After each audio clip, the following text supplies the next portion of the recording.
Islam di madrasah yang beranggota Salsabila Puja dan Laila Sari. Yang pertama adalah sejarah lahirnya madrasah. Madrasah sebagai lembaga pendidikan dalam pendidikan formal sudah dikenal sejak awal abad ke-11 dan 12. Sejak dikenal adanya madrasah Nizamiyah yang didirikan di Baghdad oleh Nizam al-Muluk.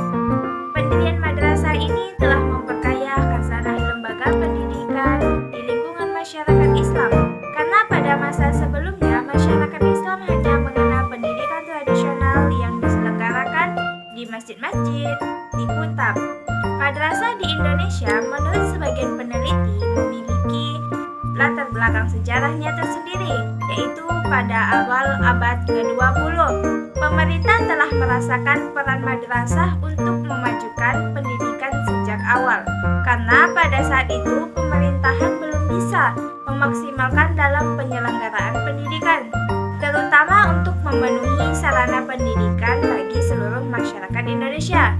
Namun, pada Orde Lama, pendidikan agama yang diselenggarakan di madrasah berbentuk pendidikan non-formal di bawah pembinaan Departemen Agama. Selanjutnya yaitu pengertian pendidikan agama Islam di madrasah.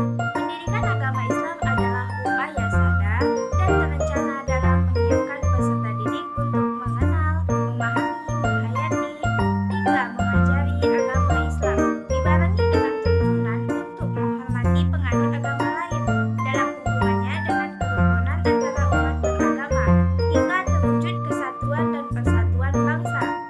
Madrasah adalah ujung tombak terdepan dalam pelaksanaan proses pendidikan Islam. Adapun jenjang-jenjang pendidikan agama Islam di madrasah yaitu ada MI, MTS, dan MA. Adapun 3 misi dan tujuan yang harus diemban yaitu yang pertama adalah menanamkan keimanan kepada peserta didik, kedua menumbuhkan semangat dan sikap untuk mengamalkan ajaran-ajaran dalam rangka pembangunan.